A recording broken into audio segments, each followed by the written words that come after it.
Netaji Subhas open university UG BDP history CC 13 পেপারটির assignment 2025-এর প্রশ্ন উত্তরগুলো তোমাদের সামনে আলোচনা করছি। দেখো, প্রথম যে প্রশ্ন এসছে, সমাজ সংস্কার আন্দোলনে বেদে ফিরে যাও স্লোগানটি কে দিয়েছিলেন? উত্তর হবে স্বামী দয়ানন্দ সরস্বতী। পরটি কোন বছর পণ্ডিতা রমাবাই বম্বে আর্য মহিলা সমিতি প্রতিষ্ঠা করেছিলেন? উত্তর 1882 সালে।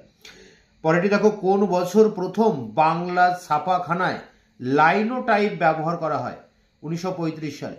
4 দাগের প্রশ্ন, আনন্দ মঠ 1883 গ্রন্থটি কে লিখেছিলেন? উত্তর বঙ্কিমচন্দ্র চট্টোপাধ্যায়। পরেরটি 1885 সালে জাতীয় কংগ্রেসের প্রথম অধিবেশনে কতজন প্রতিনিধি অংশগ্রহণ করেছিলেন? দেখো, এখানে উত্তর যেগুলো দেওয়া আছে, মানে অপশন যেগুলো আছে সবগুলোই ভুল, কারণ 72 জন প্রতিনিধি অংশগ্রহণ করেছিল, যা এই অপশনে নেই। তাই যে কোনোটাই উত্তর হতে পারে, আবার যে কোনো প্রশ্নই কিন্তু ভুল হতে পারে না অ্যান্সার। পরেরটি দেখো, কোন নেতৃত্বদ্বয় স্বরাজ্য দল গঠন করেছিলেন? উত্তর হবে সি আর দাস ও মতিলাল নেহরু।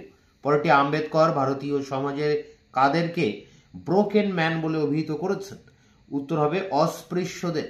8 দাগের প্রশ্ন, কে তাহজিব উল আখলাক পত্রিকাটি প্রকাশ করেছিলেন? উত্তর হবে স্যার সৈয়দ আহমেদ খান। পরেরটি, আলিগড় মুসলিম বিশ্ববিদ্যালয় প্রতিষ্ঠা কে করেছিলেন? উত্তর হবে স্যার সৈয়দ আহমেদ খান।